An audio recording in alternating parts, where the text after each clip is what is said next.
The hero of the establishment Republicans, Kevin McCarthy, was utterly humiliated yesterday in his quest to become Speaker of the House. All his ultra-MAGA forces have risen to power like never before. We're going to take a look at McCarthy's political disaster. We're going to see how it's actually a crisis of his own making. And make sure to stick with me to the very end of this video when I'll reveal why Matt Gaetz and even Marjorie Taylor Greene are indeed the de facto speakers of the House. You are not going to want to miss this.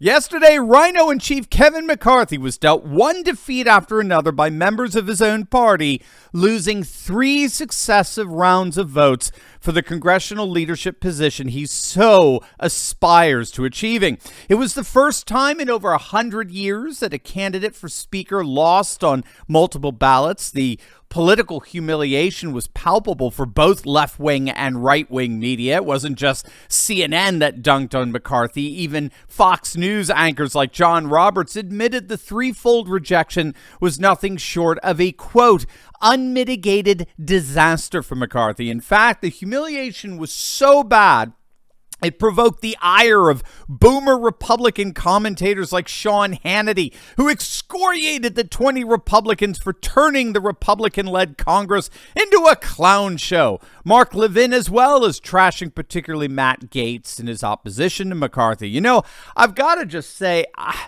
you know, what's so sad about these boomer donor class Republican commentators is that it's like they still live in the 1990s. They never left the heyday of AM talk radio. They still actually believe that there's a fundamental difference between Republicans and Democrats. They actually refuse to even recognize the existence of a uniparty, a political cartel that governs our nation and indeed the world in accordance with their own values, interests, and concerns at the expense of the values, interests, and concerns of their constituents. For example, guess who's getting together today as good old friends, as buddies, as compadres, business partners, if you like.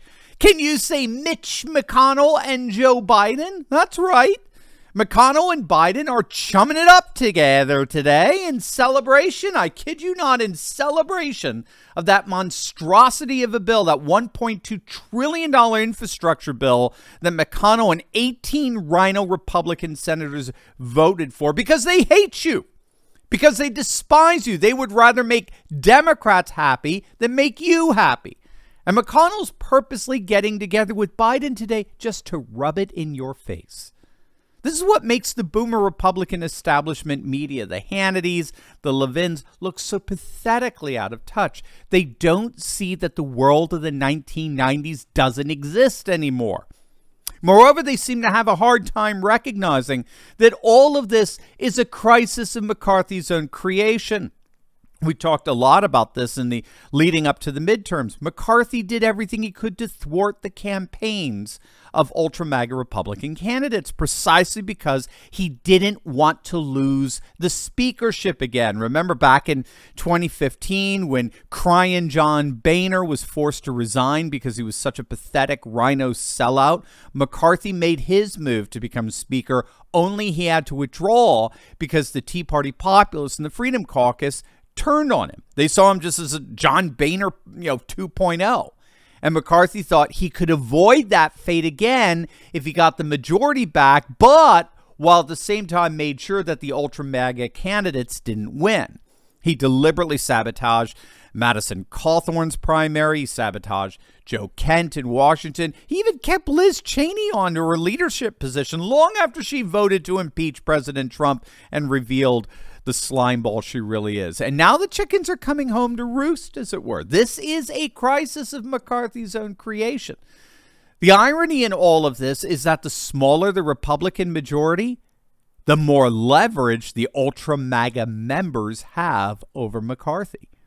He deliberately wanted a smaller majority, thinking he could control that majority better. But as it turns out, we're finding that the ultra-MAGA wing has now even more power than ever. And that leads us to what's perhaps the single biggest surprise development in all this. You're not going to want to miss it. It's going to make your day. But first, this year my family and I have decided to declare 2023 as the year of family preparedness in the Turley household. It's true. This is the year that I'm officially going to cover all the bases of, including food storage, survival kits, everything my family needs to make sure that we'll survive whatever this upcoming year throws at us. I recently interviewed TJ Johnson, the founder and CEO of Ready Project. And if you haven't watched that interview, you've got to watch it. You're going to love it. I'll link it down below for you. It's an interview that will single-handedly tell you why I am placing preparedness at the top of my list of priorities this year. I invite you to join me this year in my resolution of family preparedness and take the immediate steps to get yourself and your family prepared today so you can eat tomorrow. And if you act now, you get to take advantage of Ready Project's special offer just for my listeners with huge limited time savings. So don't wait. Click on that link below to learn more about my plan and what I'm doing to make sure my family has all the emergency essentials that'll be needed. This is not one of those cases, gang, where you ever want me to say, I told you so. I told you so. Come on, join me, take action, click below, and let's get our families prepared together for 2023. The single most powerful politician on Capitol Hill to emerge from all of this is not obviously Kevin McCarthy. There's frankly no one who looks weaker and more pathetic than McCarthy. No, as Steve Bannon pointed out yesterday quite astutely, the single most powerful politician on Capitol Hill right now is none other than Florida Representative Matt Gaetz. Bannon made the fascinating observation that even though it's likely that eventually McCarthy will get voted in, Matt Gaetz has emerged as the true leader of the Republican Party in the House and is thus what Bannon calls the de facto Speaker of the House. Newsweek reported on Bannon's observation that because of all of the concessions that McCarthy has had to make to the ultra-MAGA wing of the Republican Party, Matt Gaetz and Marjorie Taylor Greene, they are together the de facto speakers of the House. The speakers, in fact, while not in actuality. Ceremonially, McCarthy will occupy the position, but in terms of power and in terms of direction for the party, it's Gaetz and Greene by far. Here's what Bannon argues, quote, McCarthy meeting with House Freedom Caucus, if he gives on motion to vacate, it symbolizes he's given on everything meaningful. He essentially has turned over the speakership to Gaetz and the hard right.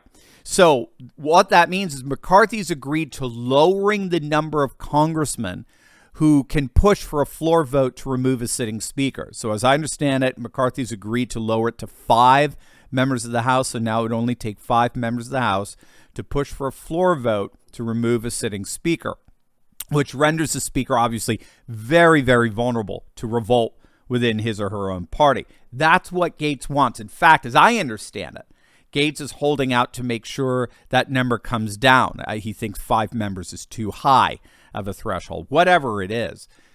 Bannon's thought here is that McCarthy is basically saying, by agreeing to this, whatever Ultra-MAGA wants, Ultra-MAGA gets, right? Lest they rebel against him.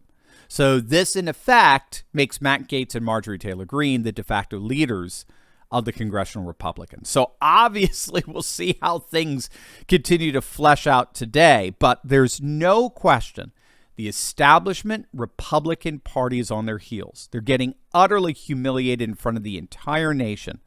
All the ultra-MAGA forces they thought they defeated in the midterms are coming back with a vengeance. As always, make sure to smack that bell and subscribe button. You'll definitely want to check out my latest video on a woke college student getting stunned silent when she heard something she never expected from a conservative speaker. You're going to absolutely love it, so make sure to click on that link, and I'll see you over there. God bless.